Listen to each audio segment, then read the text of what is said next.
Welcome everyone. Class 8 subject Social Studies. The book name is Our Past. Our Past Part 3.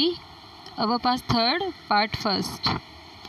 Chapter 2nd From Trade to Territory. In the last video I made you explain the Battle of Plassey, and now we have to see the situation and conditions of India after the Battle of Plassey and the results of Plassey. After the death at Plassey, Siraj-ud-Dowla was assassinated and Mir Jafar made the Nawab. As we know, जैसा Britishers ने promise किया था कि मीर जाफ़र अगर उनसे हाथ मिला लेता है या वो चीट करता है सिराजुद्दौला के साथ में तो वो उसे नवाब बना देंगे. Then they fulfill their promised. उन्होंने अपना प्रॉमिस जो था वो पूरा किया और जैसे ही सिराजुद्दौला एसिनेटेड का मीनिंग होता है कि उनको मार दिया गया था एंड मीर जाफ़र को क्या कर दिया था, नवाब बना दिया था. And the company was still unwilling to take over the responsibility of administration. Company जो थी अभी भी उसके पास इतनी पावर नहीं आई थी कि वो टेक ओवर कर ले सब कुछ. It is prime objective was the expansion of trade, क्योंकि उनके पास मेन टारगेट था कि उनको ट्रेड जो है वो बढ़ाना है. उनको मेन था बिज़नेस ज़्यादा से ज़्यादा बढ़ाना है. ये सब कुछ इसीलिए ही हो रहा था ताकि वो इंडिया से ज़्यादा जो है पैसा लेकर जा सके. If this could be done without conquest through the help of local rulers who were willing to grant privileges, and then territories need to be taken over directly. Soon the company discovered that this was rather difficult, for even the puppet nawabs were not always helpful as the company wanted them to be. देखो उनको एक puppet ruler चाहिए था जो उनके according चले, उनकी wish के अकॉर्डिंग वो काम करेगा. लेकिन उनको रियलाइज़ हो गया धीरे धीरे कि जो पपेट है वो पपेट रूलर उनकी विशेस के अकॉर्डिंग नहीं चल रहा है, उनकी जो रिक्वायरमेंट्स है उसको फुलफ़िल नहीं कर रहा है. बेसिकली ऐसा था भी, क्योंकि इतना पॉसिबल नहीं होता है जब आप रूलर बन जाते हो या आप किंग बन जाते हो. It's not a mean that everything can be possible for you. Situations देखनी होती है, पब्लिक देखनी होती है. तो ये सारी प्रॉब्लम्स आ रही थी तो उनको सेटिस्फेक्शन नहीं हो रहा था. टिल लास्ट तक उनको सेटिस्फेक्शन नहीं होगा. After all, they had to maintain a basic appearance of dignity and sovereignty if they wanted respect from their subjects. वो लोग चाहते थे कि उनको प्रॉस्पेरिटी भी मिल जाए, उनको मनी भी मिल जाए, स्टॉक भी मिल जाए, रॉ मटेरियल मिल जाए और एक एक्स्ट्रा रेवेन्यू भी उनको मिल जाए. जहाँ उन्हें रेवेन्यू देना चाहिए था, इंडिया को ड्यूटी देना चाहिए था, वहाँ तो उन्होंने खुद ने अपना जो बिज़नेस था वो ड्यूटी फ्री करवा लिया था, ठीक है, औरंगजेब से. और सेकेंडरी अब वो खुद रेवेन्यू लेना स्टार्ट करेंगे इंडियन से, just because we are providing protection to you. मतलब वो हमें प्रोटेक्शन प्रोवाइड करवा रहे हैं. मतलब जो रॉबर्स हैं वो खुद हमें प्रोटेक्शन प्रोवाइड करवाएंगे खुद से. Okay, that is just a torture, nothing else, exploitation we can call it. What could the company do? अब कंपनी क्या करेगी? When Mir Jafar protested. देखो मैंने आपको बताया जो रूलर होता है उसके लिए पॉसिबल नहीं होता है. आप रूलर बन जाते हो बट आपके पास इतना रेवेन्यू आ ही नहीं रहा है जितना डिमांडिंग हो रही है, तो फिर आप कैसे गवर्निंग करोगे कंट्री को? हम नहीं कर सकते. तो मीर जाफ़र ने मना कर दिया था. कुछ सिचुएशंस ऐसी आ गई थी जिसमें उसने ओपोज किया कि ऐसा नहीं होना चाहिए. The company deposed him. अब कंपनी ने क्या किया था, मीर जाफ़र को हटा दिया एंड इंस्टॉल्ड मीर कासिम, और मीर कासिम को उसकी जगह पे बिठा दिया था. When Mir Kasim complained. अब मीर कासिम ने भी कंप्लेन की थी. सी रूलर जो भी होगा ना वो कंप्लेन करेगा. सपोज़ आप ऐसा क्यों हो रहा था, ऐसे सिचुएशन क्यों हो रही थी? देखो ऐसे सिचुएशन इसलिए हो रही थी, फॉर एन एग्ज़ाम्पल वो हमसे रेवेन्यू लेते जा रहे थे. कितना रेवेन्यू लेते थे वो हमसे 50,000 का, ठीक है. अब अगर जो company for an example, we are just taking an example, वो अगर हमसे 50,000 का रेवेन्यू ले रहे हैं, टैक्स ले रहे हैं, बट कौन ले रहा है? कंपनी। बट जो विलेजेस हैं, जो किंग है, वो देगा कहाँ से? अगर उसके खुद के पास उसकी खुद की अर्निंग ही अगर 30, 40 या 20,000 हो रही है, या फिर हो ही नहीं रही है, क्योंकि अदर एक्सपेंसेस भी होते हैं, पब्लिक वेलफेयर सोसाइटीज़ वगैरह जो वर्क करती रहती है वो भी करने पड़ते हैं। तो पब्लिक के पास है ही नहीं इतना पैसा। जब ड्रॉट हो जाता है, फ्लड हो जाता है, तो पब्लिक रेवेन्यू देगी नहीं किंग को, और जब किंग के पास है ही नहीं तो किंग कहाँ से देगा? कंपनी को नहीं दे सकता। तो मीर जाफ़र को हटाने के बाद में फिर मीर कासिम को पोस्ट किया हुआ था, और मीर कासिम के भी कंप्लेन करने के बाद में वापस सिचुएशन क्या हो गई थी? वापस कंडीशन हो गई थी, he in turn was defeated a battle of फॉक्ट एट बॉक्सर। देखो कंडीशन ये थी, फर्स्ट मीर जाफ़र को सबसे पहले सिराजुद्दौला जो था उसको मार दिया था मीर जाफ़र के साथ मिलके।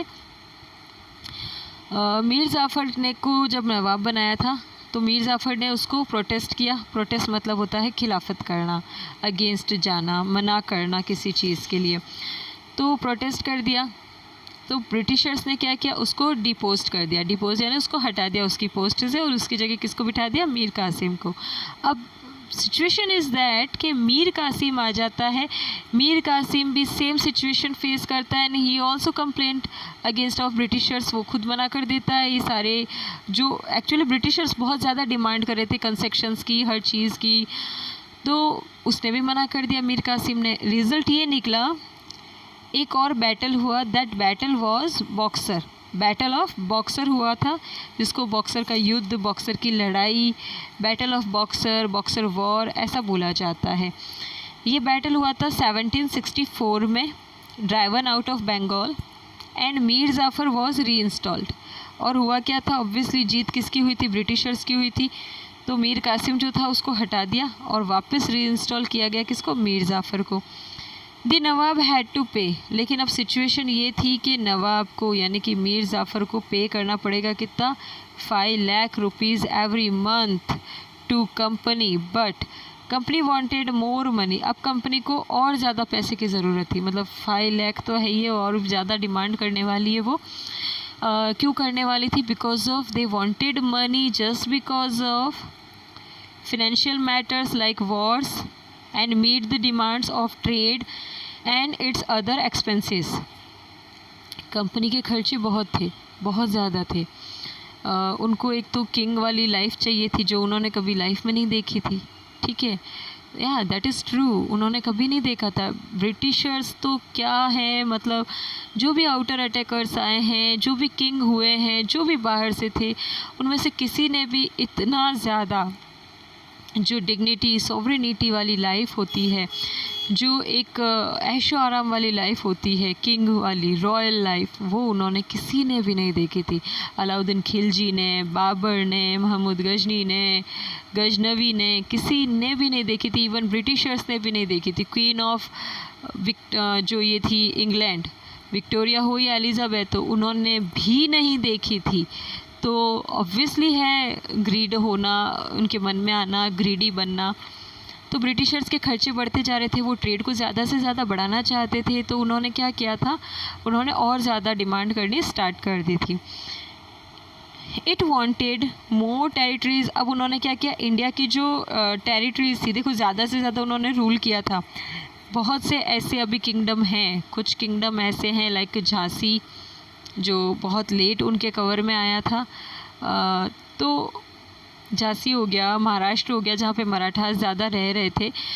तो इन सब को अभी भी कवर करना बाकी था। तो इन्होंने क्या किया? जो दूसरी अदर टेरिटरीज़ थी, इंडियन टेरिटरीज़, उसको भी ऑक्यूपाइड करना स्टार्ट कर दिया है। अब सिचुएशन चेंज होगी, just because to fulfill their greediness and more revenue. By the time Mir Jafar died, अब मीर जाफ़र मर चुका है। कब? इन 1765 में उसकी डेथ हो जाती है। Mood off the company had change, और अब कंपनी का मूड चेंज हो जाता है, क्योंकि अब उन्हें कोई देने वाला नहीं है पैसे इतने। मीर जाफ़र तो क्या था कि उनके ऑफेंस हो रखा था, उनके कंट्रोल में हो रखा था। नाउ अब इनका माइंड जो होता है वो चेंज हो जाता है, प्लान चेंज होता है। Having failed to work with puppet nawabs, अब उनको सेटिस्फेक्शन नहीं मिल रहा है, वो फेडअप हो चुके हैं पूरा। पपेट नवाब जो पपेट रखे थे उन्होंने, किंग रूलर्स, उन सब के साथ में वर्क करके। नाउ क्लाइव डिक्लेयर्ड, अब रॉबर्ट क्लाइव जो वो मैंने बताया था टमाटर की जैसे फेस वाले अंकल, उन्होंने क्या किया था, क्लाइव ने डिक्लेयर कर दिया था, we must indeed become nawab our self. अब एक्चुअली जो इनके मन का एम था दैट बिकेम, वो ट्रू हो रहा था। अब वो एक फिज़िकल फॉर्म ले चुका था, सामने आ चुका था। तो कंडीशन ये हो गई थी कि उन्होंने, रॉबर्ट क्लाइव ने कह दिया हम ही नवाब बनेंगे, अब तो हम ही गवर्निंग करेंगे, हम ही किंग बनेंगे। We are fed up to do work with these kind of puppet rulers. तो अब उन्होंने कहा कि हम खुद करेंगे। नाउ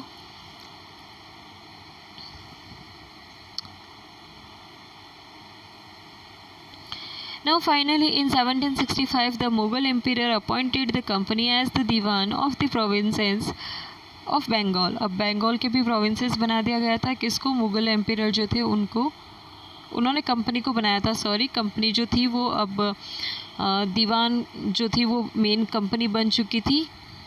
कंपनी के जो पर्सन्स थे, ऑफिसर्स थे, वो सब। The diwani allowed the company to use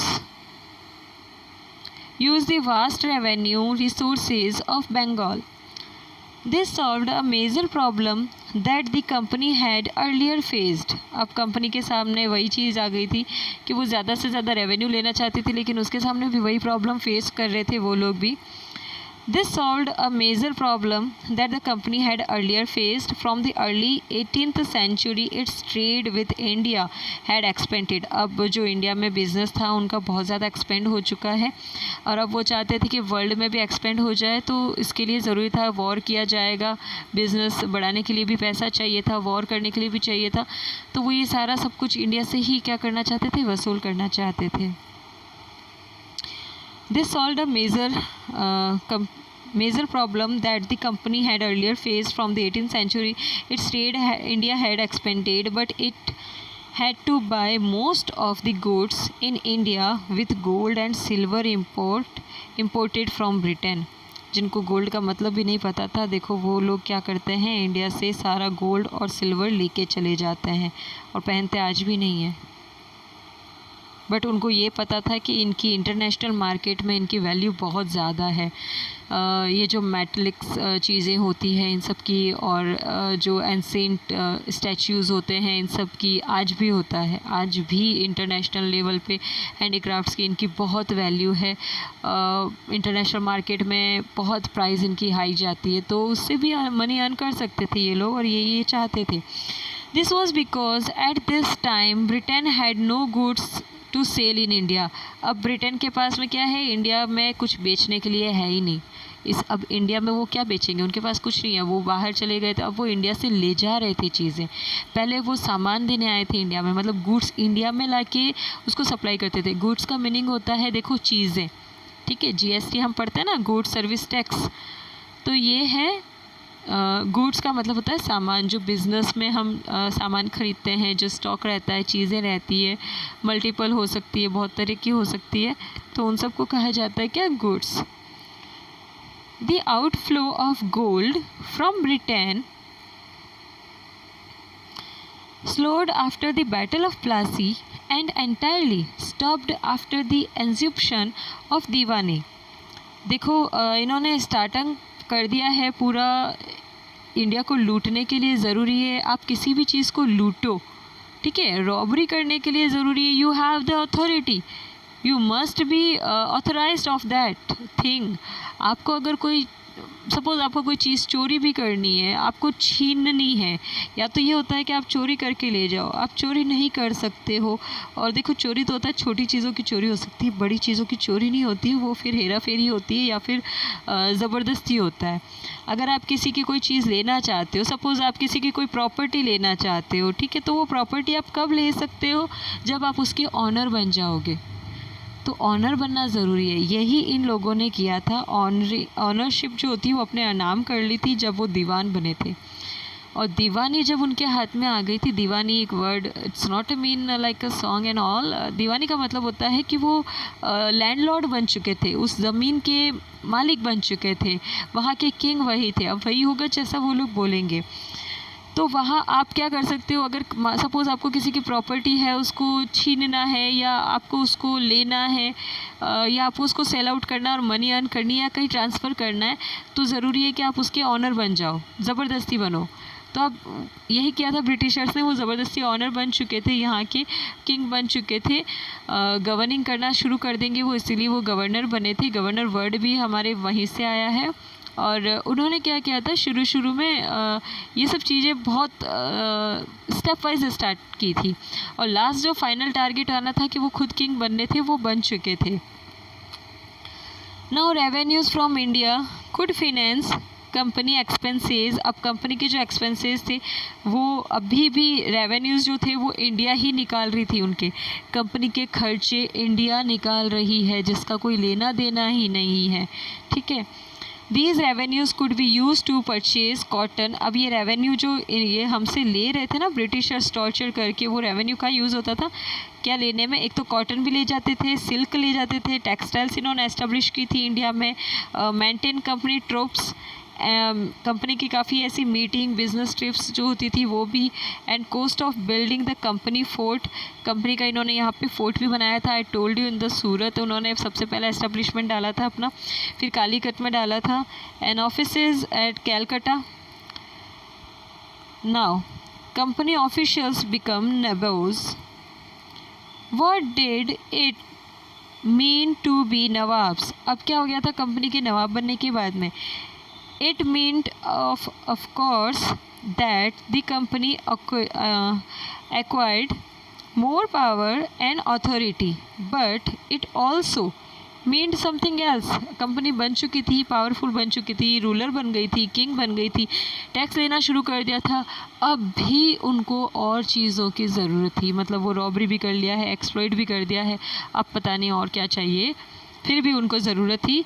now they want actual exploitation जो कहते हैं, जिसको उनको लेबर्स की ज़रूरत थी, नॉट लेबर्स, उनको स्लेव की ज़रूरत थी, सर्वेंट की ज़रूरत थी। Each company servant began to have visions of living like nawabs. अब कंडीशन क्या हो गई है देखो, एक कंपनी का गवर्नर बनता ना, मतलब एक स्टेट का एक गवर्नर बनता है, एक सिटी का, एक डिस्ट्रिक्ट का बनेगा, एक गवर्नर बनेगा, वो अपनी लाइफ को अच्छे से जैसे उसको जीना है, लाइक किंग लाइक नवाब वैसे कर सकता है। बट यहाँ तो ईच सर्वेंट, मतलब वहाँ के जो उनके सर्वेंट थे ना, वो भी अपने आप को नवाब समझते थे, उनको भी नवाब वाली लाइफ चाहिए थी। Now after the Battle of Plassey, the actual Nawabs of Bengal were forced to give land। अब उनको फोर्स कर दिया गया था, इतना कंपेल कर दिया था, मजबूर कर दिया था, land and vast sums of money as personal gifts to company officials. अब उनको ये कहा गया था, एक तो आपको हमारे साथ मीटिंग करने आना होगा, या फिर जब भी हम मिलते हैं, मिलने को तो कभी भी मिल सकते हैं, तो आपको क्या करना होगा, कंपनी को गिफ्ट देना होगा, ज़बरदस्ती गिफ्ट देना होगा, मतलब कोई जान पहचान नहीं है, कुछ भी नहीं है, बट गिफ्ट देना होगा। ये एक रूल बना दिया था उन्होंने, कुछ नहीं था, ये तरीका था बस लूटने का, क्योंकि वो यहाँ से सारी चीज़ें ले जाकर ब्रिटेन में रखना चाहते थे अपने घर में। नाउ सबसे पहले शुरुआत हुई थी यहाँ से रॉबर्ट क्लाइव से। Robert Clive himself amazed a Fortune in India. उसने अपने खुद को क्या कर दिया था, डिक्लेयर कर दिया था, भारत का सौभाग्य बना दिया था। मतलब उसने खुद को कह दिया था कि मैं ही वो वर्ड आता है ना, भारत भाग्य विधाता, तो उसने यही बोल दिया था, I am your God, I am the God of the India. मैं इंडिया का गॉड हूँ, मैं ही इंडिया का सब कुछ डिसाइड करूँगा फ्यूचर। ही हैड के, जिसको खुद का फ्यूचर भी नहीं पता था उसने, he had come to Madras, वो मद्रास आ गया था, जिसको अभी चेन्नई बोलते हैं, फ्रॉम इंग्लैंड, वो इंग्लैंड से आ गया था। कब आ गया था, 1743 में, जब उसकी एज 18 थी। इतनी सी एज में भी उसका इतना माइंड चलता था। When in 1767 he left India, his Indian fortune was worth, ये उसने कहा था कि मेरे साथ में, मतलब जो इंडिया है उसका फॉर्च्यून मेरे से जुड़ा हुआ है, ठीक है। नाउ इंटरेस्टिंग थिंग ये है, when he was appointed the governor of Bengal, जब वो गवर्नर अपॉइंट हो गया था बंगाल का in 1764, he was asked to remove corruption in company. और उसने क्या कहा था, जो सबसे ज़्यादा खुद करप्शन कर रहा है ना, उसी ने बोला था कि करप्शन को दूर करना है कंपनी में आके, और उसी ने सबसे ज़्यादा, पता है, करप्शन उसने ही किया था। और हम देखेंगे इन द नेक्स्ट सेंटेंस में भी कि वो इतना ज़्यादा उसने करप्शन किया था, इतना करप्शन किया था कि कंपनी को उसके ख़िलाफ़ कंप्लेन हो गई थी। और कंपनी ने जब एक्शन लिया तो रिपोर्ट मिली, जब फीडबैक मिला उसका, तो उसमें ये फाइंड आउट हो गया था कि उसने इतने सारे करप्शन किए हैं, इतने सारे रेवेन्यूज़ लिए हैं कि वो खुद एक नवाब बन चुका था। सारा पैसा उसने अपने पास ही रखा था, कंपनी को नहीं दिया था, उसने कंपनी को ही चीट कर दिया था, अपनी ही कंपनी को चीट किया था। दैट्स वाई क्या हो जाता है, he was himself cross examined. जब उसको क्रॉस एग्जामिन्ड होता है ना, मतलब जब कंपनी के साथ उसने चीट किया तो उनका उसके ऊपर केस हो गया था।